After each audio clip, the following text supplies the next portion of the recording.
लोग राजनीति कर रहे हैं। देखिए, ऐसा है कि किसानों के हक में, मजदूरों के हक में, आम आदमी के हक में सबको राजनीति करनी चाहिए। भारतीय जनता पार्टी वाले क्या किसानों का दिया हुआ नहीं खाते? क्या उनका पैदा किया हुआ अनाज नहीं खाते? और भारतीय जनता पार्टी जो किसानों की आय दोगुना करने की बात कहती है, स्वामीनाथन आयोग की रिपोर्ट लागू करने की बात कहती है, वो क्यों नहीं आंदोलन में उनका साथ दे रही है? और आंदोलन में साथ देने के बजाय मैं तो कह रहा हूँ समाधान क्यों नहीं कर रही है? राजनीतिक दलों का काम क्या है? सांसद विधायक बन के आराम से बड़े बंगले में रहना और सोना, ये राजनीतिक दलों का काम है? अरे भाई, राजनीतिक दलों की जिम्मेदारी है, अगर इस देश के अंदर जन सरोकारों से जुड़ा हुआ कोई मुद्दा है उसमें उनका साथ दें। किसानों के आंदोलन में हर राजनीतिक पार्टी को साथ देना चाहिए। और ये भाजपा ही क्या भजन गाते थे जब उस समय किसान, जब इनकी सरकार नहीं होती थी, किसानों के मुद्दे पे जो आंदोलन करते थे, इन्हीं कानूनों का उन्होंने विरोध किया। आज यही कानून ये लोग लागू कर रहे हैं। आपने पार्लियामेंट में अरुण जेटली जी की स्पीच सुनी होगी, सुषमा स्वराज जी की स्पीच सुनी होगी।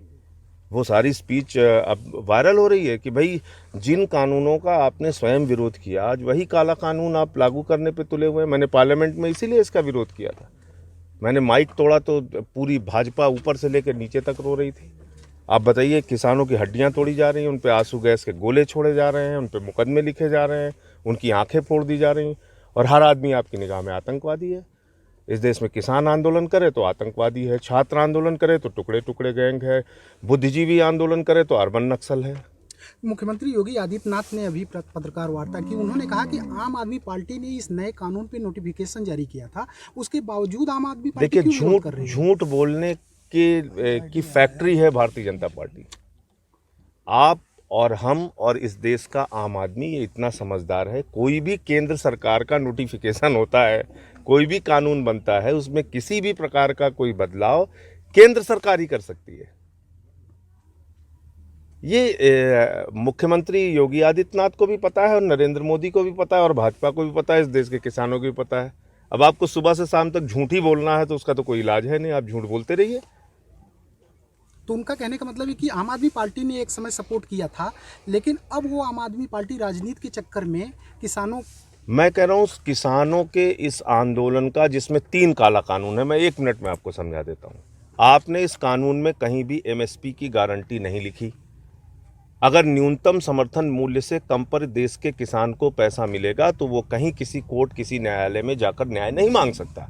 आप उसकी गारंटी कर दीजिए। नंबर 1, आपने इस कानून के अंदर कॉन्ट्रैक्ट खेती की बात लिख दी। अगर अनुबंध करके किसान बड़े पूंजीपतियों के साथ अपनी खेती देगा तो उसी अपने खेत में ही वो गुलाम बन जाएगा, मजदूर बन जाएगा उनका। तीसरी बात, असीमित भंडारण की छूट देना, जो हमारे आपके किसान के सबके लिए बहुत ही खतरनाक प्रावधान है।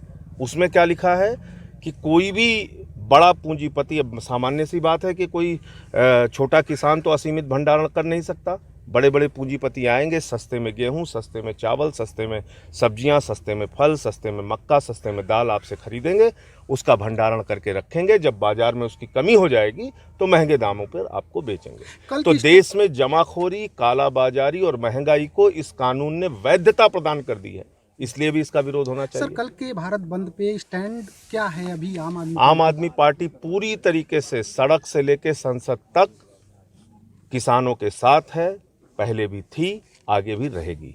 हमारा बिल्कुल स्टैंड क्लियर है। और हमारे मुख्यमंत्री अरविंद केजरीवाल जी ने जब उनसे 9 स्टेडियम जेल बनाने के लिए मांगे गए तो उन्होंने मना किया। उन्होंने कहा नहीं है, हम आपको स्टेडियम जेल बनाने के लिए नहीं दे सकते, इसीलिए झूठा प्रचार करने में लगे हुए हैं।